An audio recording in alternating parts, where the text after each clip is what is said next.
Today we're talking about enlightened awareness. Spiritual knowledge, which is called enlightened awareness, is of much importance.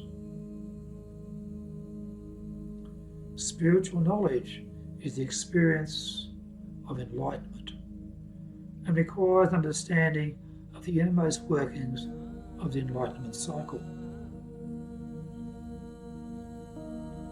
Spiritual knowledge is the awareness of the external side of things, the external side of ourselves and of others, and of the world that exists within and of outside of us.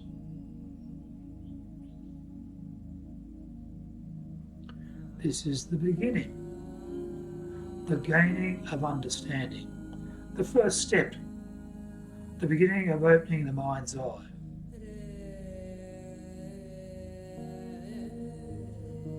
Enlightened awareness begins in the gaining of Buddha's knowledge, contemplating that knowledge and placing of that knowledge in the stillness, silence and clarity of a meditative mind. This is known as the trilogy of hearing.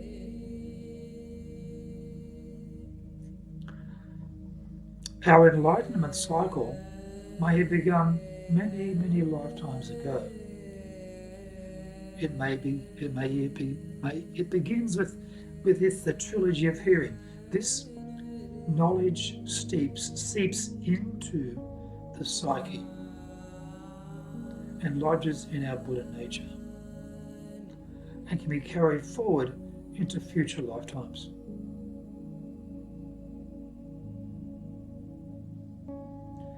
With the total understanding and immersion in the concepts of oneness and our interconnection with everything in the universe, Satori, full enlightenment, becomes possible.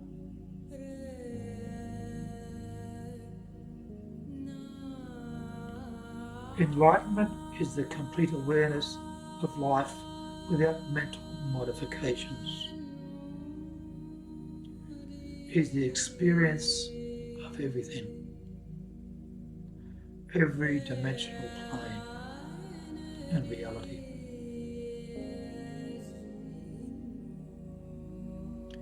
It occurs when our mind merges with nirvana, the cessation of suffering,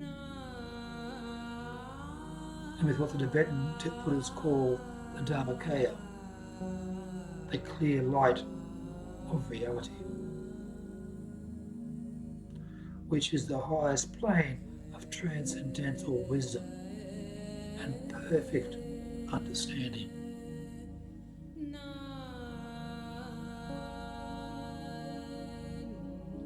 Enlightenment brings us full understanding of oneness with our environment and the total universe. We go beyond the day-to-dayness of life, the mental and emotional drudgery. It gives us all manner of contentment. Without the true understanding of oneness, enlightened awareness is not possible.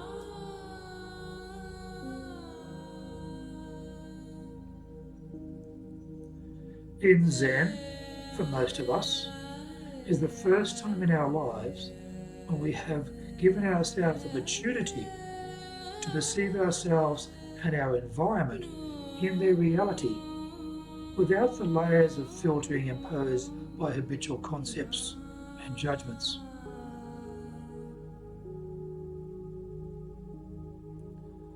A glimpse of unmasked reality, no matter how momentary, can forever change our ways of viewing and of living our lives.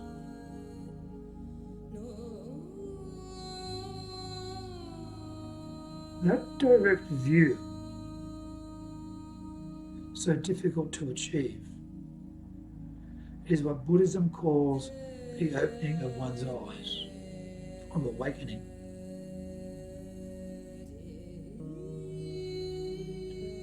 When we begin to practice Zen and Zazen, it slowly brings us into our lives a sense of peace and tranquility, understanding, and a clarity of mind.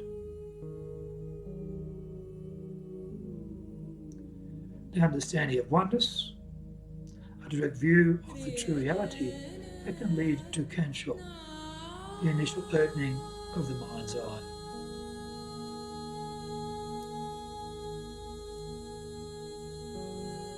There are two sides to becoming enlightened. One is based on a slow process of learning, while the other is something that suddenly stirs within us when the learning penetrates the deep strata of our being. We need to be mindful of both sides as we pursue our studies.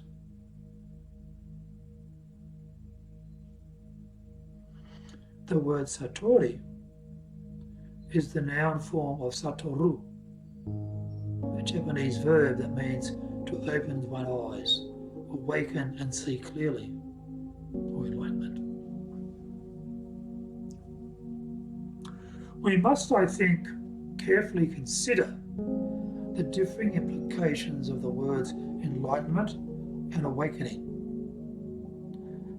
Most importantly, awakening is something both performed and experienced by oneself. Enlightenment, in contrast, is something that occurs as a result of some action outside of oneself.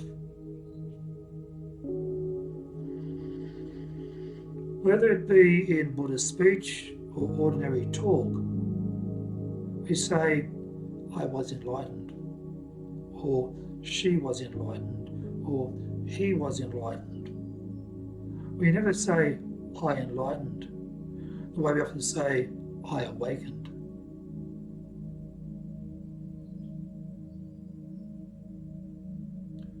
People often confuse enlightenment and awakening and believe them to be the same thing. We gain awakening through our actions of the practice of the trilogy of hearing, an action that takes place within us. In Zen, this awakening is known as Kensho, the initial opening of the mind's eye. Satori, enlightenment, comes from outside us. However, in most cases, sudden enlightenment usually rises after years, if not lifetimes, of the practice of the trilogy of hearing.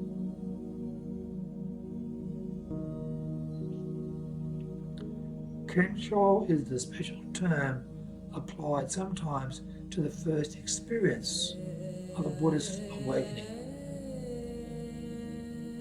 and sometimes to any such awakening of ordinary persons, so that the term satori can be reserved to designate the awakening of the Buddha and a small number of notable, ancient and modern Buddhists.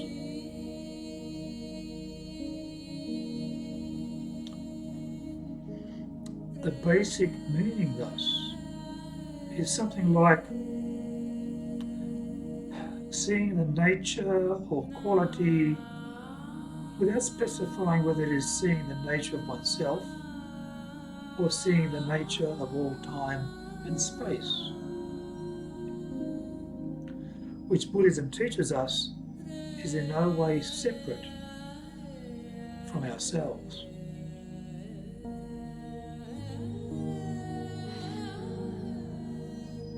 Awakening and understanding reality are the basis of all Buddhism. All existence is relative, yet each of us creates our own world. Each of us perceives according to the state of our own mind. When we die, our universe dies with us. We and the universe are not separate and apart.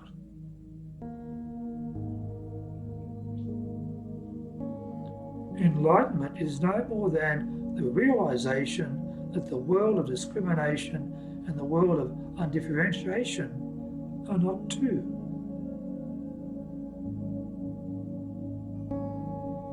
When we directly and positively experience this, then we are enlightened.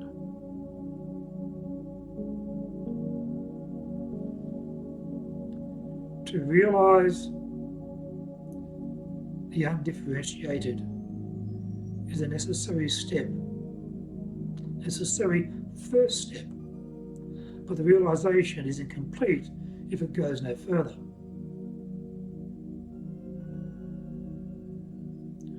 After we have seen into our true nature, that it is become enlightened, we see all objects as temporary phenomena and undergoing endless change. But we see them in and through the aspect of sameness.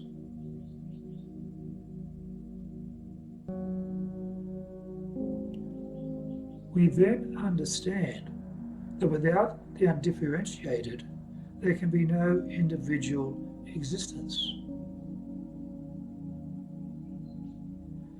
To illustrate this, we could use, for example, a paper fan. One side has many stripes. The other is pure white. The white side can be called the undifferentiated. The side with the stripes, the discriminated. What makes the stripes appear as stripes is the white, or the undifferentiated side of the fan. Conversely, what makes the white side meaningful is the stripes. There are two aspects of the one. But while the discriminated aspect is subject to ceaseless transformation, that which is undifferentiated is changeless.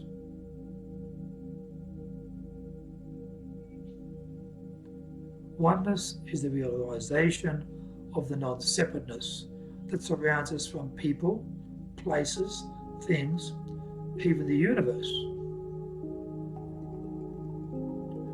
We are undifferentiated. We are all one.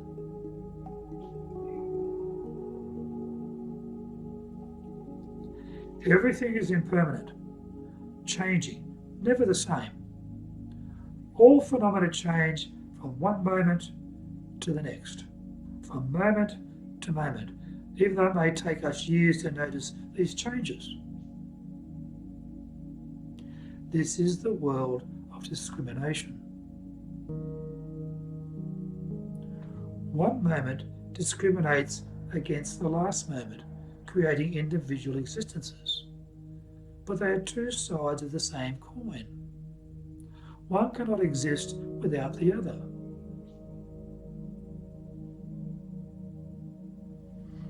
It comes back to the understanding of impermanence and continuance, the constant transformating and the changeless.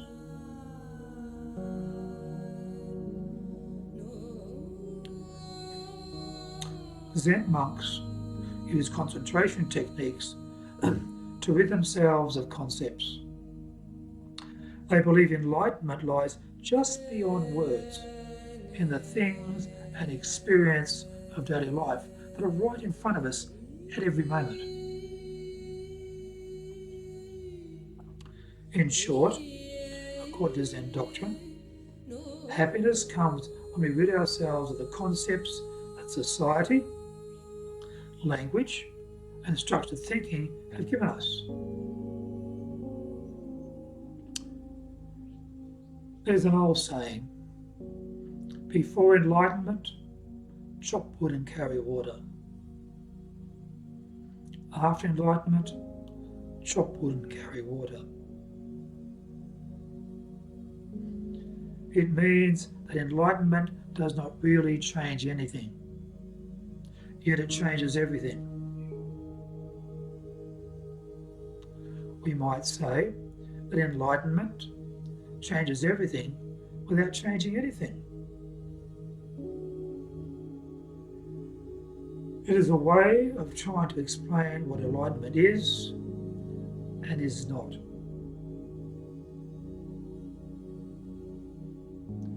Before enlightenment, the Zen monk chopped wood and carried water.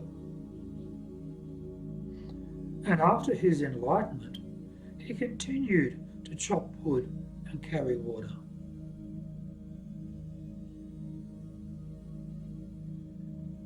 Most people seem to assume, after they become enlightened, that their outer lives will magically change. They imagine that they will suddenly dress in flowing gowns and robes,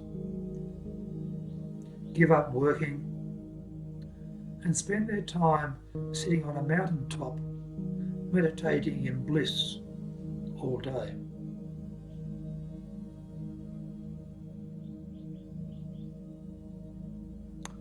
Enlightenment simply allows us to perceive everything differently. Perception is the key to everything.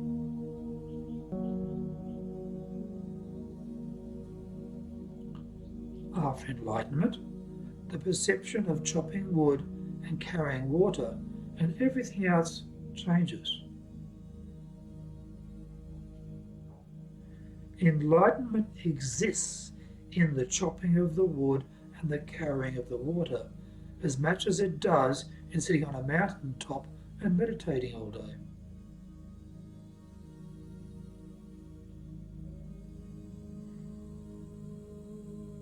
So nothing changes, but everything's changed. Everything is the same, but nothing is the same.